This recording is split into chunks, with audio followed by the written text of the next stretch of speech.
Welcome to the Leader Show. I'm Luke Carter, and today we're diving into a powerful leadership insight that's fueling Mohegan's global success in gaming, entertainment, and hospitality. Most companies focus on engagement, but the real driver of profitability, execution speed, and customer loyalty is emotional connectedness. Research by Best Practice Institute and Most Loved Workplace found that employees in high trust, emotionally connected workplaces are up to 4 times more likely to perform at higher levels and stay with their company 3 to 4 times longer than those in less emotionally connected environments. Mohegan has turned this into a winning strategy. At the helm is Ray Pineault, CEO of Mohegan, who has led the company's expansion into Las Vegas, South Korea, and Canada, scaling a culture of trust, respect, and high performance. Today, Ray will share how Mohegan's spirit of Acquai, its centuries-old leadership philosophy, drives revenue growth, innovation, and a thriving workplace.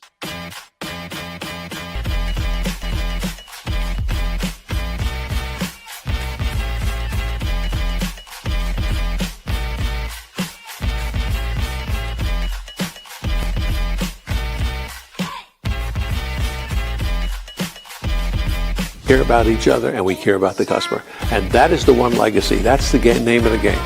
And by the way, it's not up here, it's here. It's in the heart. It's great to have Ray Pineault on with us today, CEO of Mohegan. We're talking about a really great concept here today, and that is of high trust environments, right? Environments that are not built on competition or hierarchy, environments that are built on indigenous leadership principles, Acquai, Native American principles of trust, of respect, of reciprocity. And you think, well, that stuff won't work in a business environment, right? Most people say that. Well, it actually does. That's the counterintuitive insight here, is that it actually creates a better experience for the customers, a better experience for guests, a better experience for everyone who is achieving, and a culture at scale, because Ray has done some incredible stuff here. He has scaled this culture globally, multi-billion-dollar ventures. He has just done a phenomenal job and kept the experience exceptional. And I want to talk more about that today. How do you keep that experience exceptional with the culture? Ray, welcome to the Leader Show. Let's dive into this awesome topic so more people can learn from you. Well, Lou, thanks for having me on. It's great to be back with you. It's an honor to be recognized. And of course we really appreciate it. But it wouldn't be possible without our team, right? It's all about the team. You mentioned, right off the bat, our spirit of Acquai. Our spirit of Acquai is built on the foundation of cooperation, mutual respect, building relationships, and cooperation.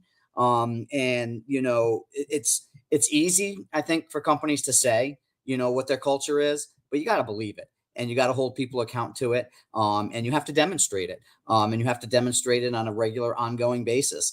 And I know in your intro, you're talking a lot about building that loyalty and that trust. And that is not something that just happens overnight. And it's unfortunately something that you can lose overnight, right? So if you're not believing it in yourself, if you're not following it, if you're not holding people account to it, then people aren't going to believe it either. So I speak about it all the time. I adhere to it all the time, and I hold my leaders accountable to it as well, as that's the leadership style that we want. And that builds those relationships. We want our leaders to know our team members. We want our team members to trust in their leaders, trust that they can have their back, trust that they can go to them with questions, trust that they can go with them with suggestions for improvement.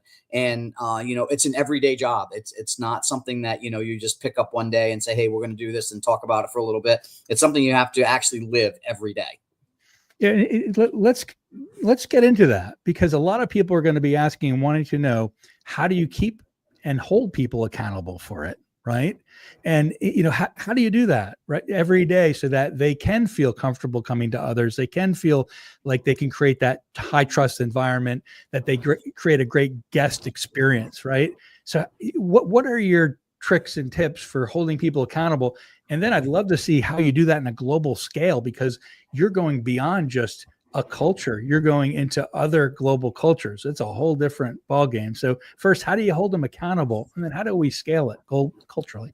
Well, let's start with having that open environment. Every one of our leaders is expected to have an open door policy, including myself. And I have people that'll walk into my office just randomly and ask me questions and sit down. And I've developed those relationships over the 20 plus years that I've been here. And they know me and they know, listen, I'm here to hear what's going on in your life, what I can do to help make it better, what makes our experience better.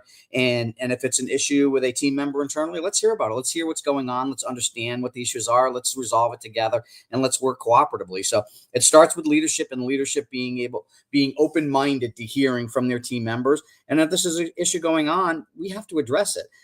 This isn't something where, I like Joe or Sally, or no, we all are held to the same standards, to the same account, and we're held all to the same methods of leadership and building that trust and relationships with our teams. Absolutely. When you have that kind of trust, we're talking about a 400-year-old legacy of leadership wisdom, right? And it's worked for 400 years. So it's got to work now. How do you make it happen when you have a very, very powerful tribal culture? It's very powerful. It's very, it's stead in a lot of wisdom. And how do you continue that connection to that tribal culture, right? Yep. Even throughout the enormous ventures that you've done throughout the globe, how do you replicate it? What are the ways you do it? Well, I think it starts with when we went into these enterprises, is hiring the leaders that are going to believe in the culture that we believe in, and they're going to carry it forward. So, it goes back to the simple concept of the service profit chain, right? And it starts with hiring the right people. You hire the right people, and those people are going to deliver your culture. They're going to deliver your culture. They're going to deliver great guest service, and they're going to build loyal guests. And then there's, accountability and spot checks, right? I visit the properties, I go talk to the leaders, but I don't just talk to the leaders. When I go to the properties, I talk to, frontline team members. I may go talk to a chef, or I may go talk to a security officer. How's your job going? What things are challenging you? What things could we improve upon? What are your comments about the business? How can we get better? All of our properties, have programs where, we call them tangible improvements. Give us ideas on how we can improve the business, how we can get better as an organization, how we can provide a better team member experience. How can we provide a better guest experience? And we want our team members to be a part of that, particularly on the front line. Lou, they see what's happening every day, right? Much more than I can ever see what's happening every day on the front line with our guests. And, we rely upon a service industry and disposable income. They know what's happening every day. If something's broken, if something's not working well, if something's hindering their jobs, they're going to know. And let's figure out. Now, there's certain times regulatory requirements will prevent us from making changes, and you need to be honest with team members and say, these are the regulatory requirements we have to follow. But oftentimes it's, hey, you got a great idea. Let's talk about how we improve that process. Yeah, in that continuous improvement, I think you said it right. It's inspect what you expect, right? And doing those spot checks, ensuring that things are as you expect. It's not necessarily that you're surprising them. It's that you're enabling them to be continuously improving, right? I'm here. I want to make sure it's the same. It's up to our standards, and you're watching, but in a respectful way, as you said. It's not necessarily a regulatory requirement, right? Yep. It's more than that. It's about who you are, continuously improving and continuously getting better and making those tangible improvements on a continuous basis.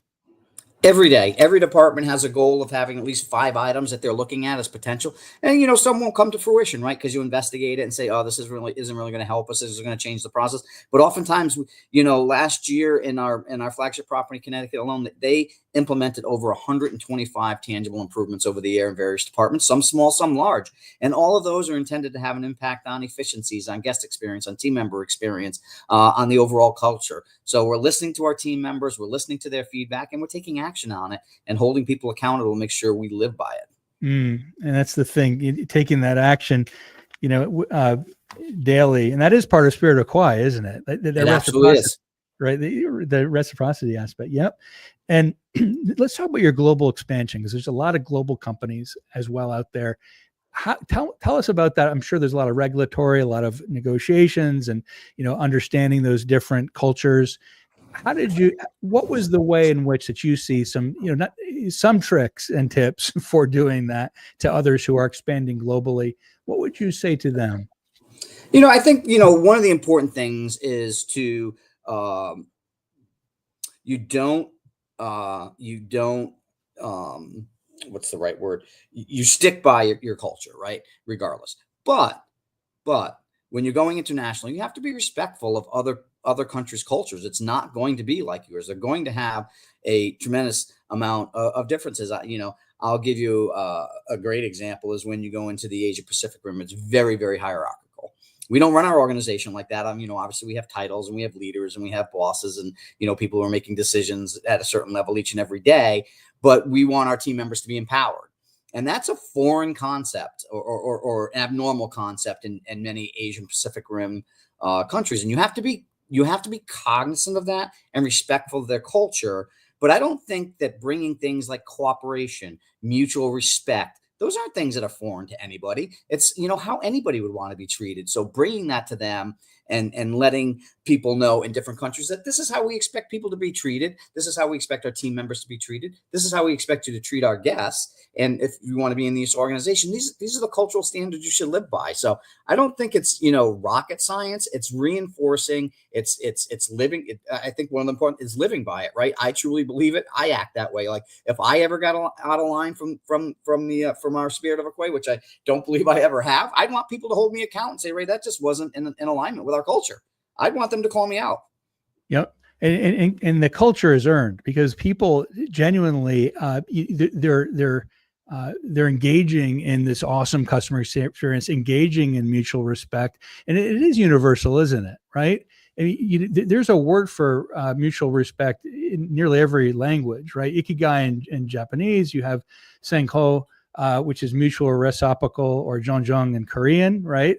These are words that exist that they say it and they're like, yes, I get it, right? So you can understand it, right? In any culture that you're in, these are words that exist in any language that you speak. And then it's just demonstrating to them how we demonstrate that to our team members, to our guests, to our partners, right? We have many partners, and we've had many partners since we began this organization that have been with us the entire time. And the reason that we stay with them and they stay with us is not about price and trying to get the lowest value for anything. It's about the partnership that's existed over those years and how we've mutually worked together for the benefit of all. That's really let's talk guest satisfaction now. There's other hospitals, hospitality companies who are most loved workplaces, and you have one of the lowest rates of turnover, right? And so you have to look at what accounts for that, right? And and you mentioned something about hiring, right? Hiring the right people, and then ensuring that they are linked to that employee experience and also linked to your trust principles. So, what is kind of behind that, right? That kind of sort of ditching that hierarchy, but still having it inside of inside of your global regions and acknowledging it and embracing their cultural values, as reciprocity for that new leadership currency. Like, where do you see that showing up? Like, if you were to go globally in Korea or other Canada and other countries and in US, do you see it happening the same? Does it seem to be different? Tell me more about that as well. I think, listen, it starts with the leadership, right? So, behavioral interviewing and making sure that your leadership is in alignment with what your culture is and what your values are. Because, I will tell you that if your leadership doesn't believe it, if your leadership doesn't live it, if your leadership doesn't exemplify it, and if your leadership doesn't express it on a regular basis, nobody else is going to believe it, right? It's just words. So it starts there. But it's also finding the right people. Not everybody is built to be in the customer service industry, and that's what we're in, right? We're in the guest service industry, and that's what we do. And I think, when we go through our behavioral interviews, is being honest with our prospective team members that we're in the business of guest satisfaction. And if that's not what you're interested in, this shouldn't be the business for you. We should be honest with them, and they should be honest with themselves. You're going to be interacting with thousands of guests on a weekly basis. And our goal is to bring them back as often as we can and enjoy our product as much as they can. And to do so, we need to provide them that superior guest service each and every time they come. And listen, we all fail. We all fall down sometimes, but do we recover from it, right? Do we offer an opportunity to recover that guest, to recover that team member, say, hey, we made a mistake and here's how we can recover from it and how we can make it right and make it better.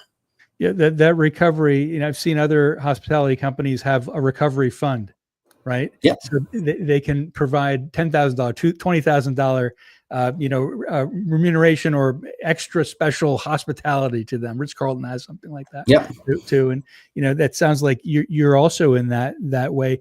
And the I'm not sure if you have the $10,000 fund. I do. It's kind of an interesting thing though, to use a monetary value for reciprocity. Yep. The other thing too was you said about hiring, right? Hiring people who are ready for conflict too, because you're going to have conflict in hospitality, right? Oh yeah. So they have to be ready for that, and they have to be willing to do that, right? Conflict resolution is a part of everyday life, right? Not, everybody has a bad day. Everybody has a bad moment. Everybody has, something that didn't go their way. And listen, we get complaints.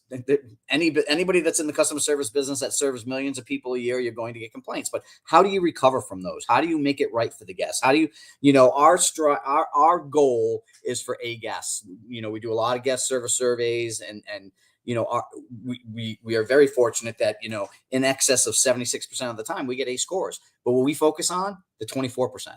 What did we do wrong? How can we make it better? How can we make it right for this guest? How can we bring them back? And listen, as you said, conflicts happen, but how do you de-escalate the conflict and make it better for the guest? Okay, they're having a bad time. It could be as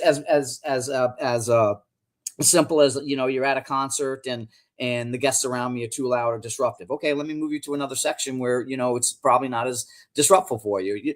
There's little things, and we need to empower our team members, and we do, to do it on the spot, because the guest doesn't want to go home angry. We want them to leave happy after they've had that moment. I always say those are experiences that you have that are not bad. People say genuinely, we're doing bad. We've done something wrong. Those are actually good. Yes. There are opportunities to improve. So, when a team gets down, I've seen this on my team too. Oh, we did something wrong. No, this is excellent. You get to work with the customer to make it right. That's right.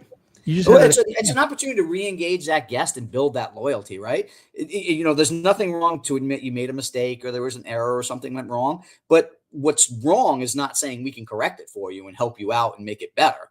Right. And that guest recovery, I believe, truly creates that loyalty. And as you know, if you follow the service profit chain, once you have that loyalty, people drive farther, spend more money, and spend more time with brands they're loyal to. And that leads to bottom line profits. Right. That's a simple service profit chain. I think it works exceptionally well. And I'm very fortunate to work with a team that is very loyal to Mohegan, very loyal to our brand, and I have a cadre of leaders that understand and know they need to live the culture and demonstrate it and hold people accountable to make sure they are as well. It's good. Living it and being that change in the moment is really what it's all about. Well, this is extraordinary. Because you just have it right. The service profit chain, you really have right. Right. Some people don't fully get that. Leaders of hospitality industry, gaming industry, they don't fully understand. It's not just about the financial element. You have to get the behavioral element right. Oh, absolutely. Right. It's still a variable. And if you don't get that right, you have a lot of problems. I think it's demonstrated in our business, though, to be honest with you, in Connecticut and Niagara and Pennsylvania and all, we're leaders in the market and in our regions. And why is that? Well, it's not because we're closest to most of the guests, because I can tell you that's clearly not true in most of the circumstances. It's because we build that loyalty and people get that special feeling and want to come back, and they don't feel it other places. And yes, they can go to places that may be closer or more convenient, but if it's not as much fun, then they don't bother. And I've been to Mohegan. I live near there. I know what you're saying. I know what it's like. It is a special experience to go there. It's inclusive of all these things. Your entertainment. There is gambling, right? And there's entertainment, and there's just this genuine excitement that's around you and fun, right? It's just there's this palpable culture of fun and people who will help you in your journey of having fun. We're a resort that's built on delivering entertainment to guests. Each and every time, it's got to be an entertainment, and it could be gambling, it could be dining, it could be a show, it could be the spa. Each and every moment is an opportunity to impress that guest, to make that impressional moment, to build that loyalty. And we focus on each moment is important, because any one that could go wrong, now you have to do the recovery, which is fine because that happens. But let's make sure we do that right. I think you said that. Yeah, it was right what you said there. In the time I went, it was fun. For others, it could be relaxation. Yeah. Right. For others, it could be getting away. It could be detaching from their reality. There's all these different experiences that you're shepherding for people. That's right.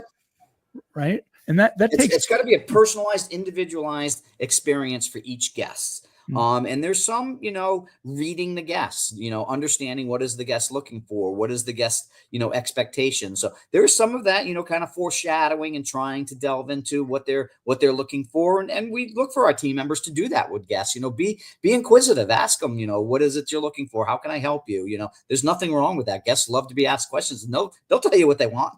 This reminds me of the cruise ship industry, right? Where you have a dedicated agent who helps you with your individual experience for that entire time, right? You're using this because your employees have to know, right? Who is that person? Why are they going through this experience even, right? Because you have people who come and go. They're triggered sometimes by things, right? There's psychological triggers.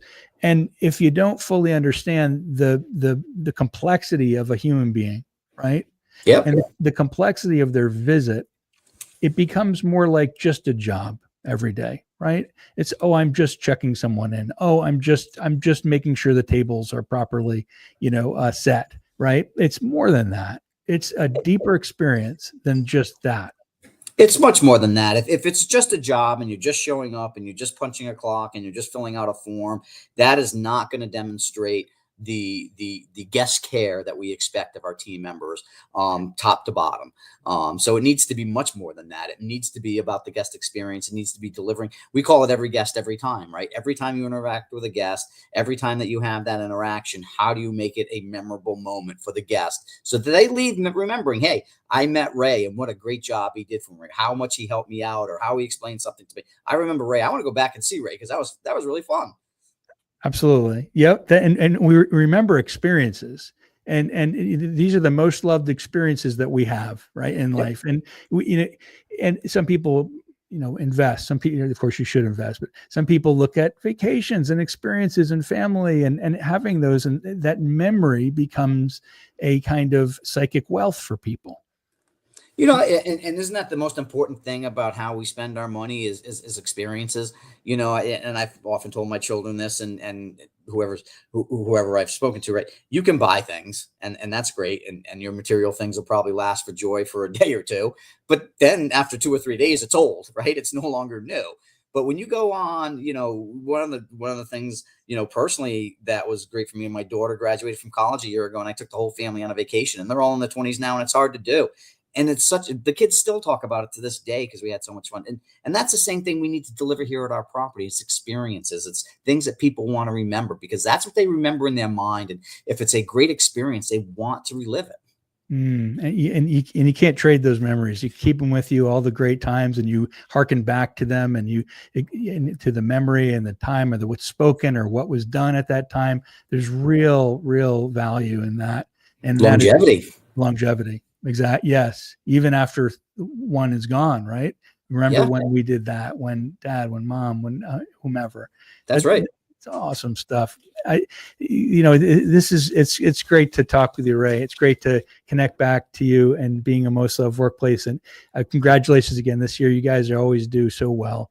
And it shows why you do so well, because you connect to that human experience, both on employee level and on your guest level.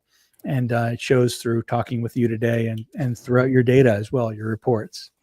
Well, thank you, Lou. I really appreciate it. And we're going to continue moving forward and continue focusing on our team member and our guests. Awesome. Ray Pineault from CEO of Mohegan Sun doing an awesome job in their spirit of Akai and really connecting into what all guests really want, which is a memorable experience they could take with them forever. Ray, thanks for joining us.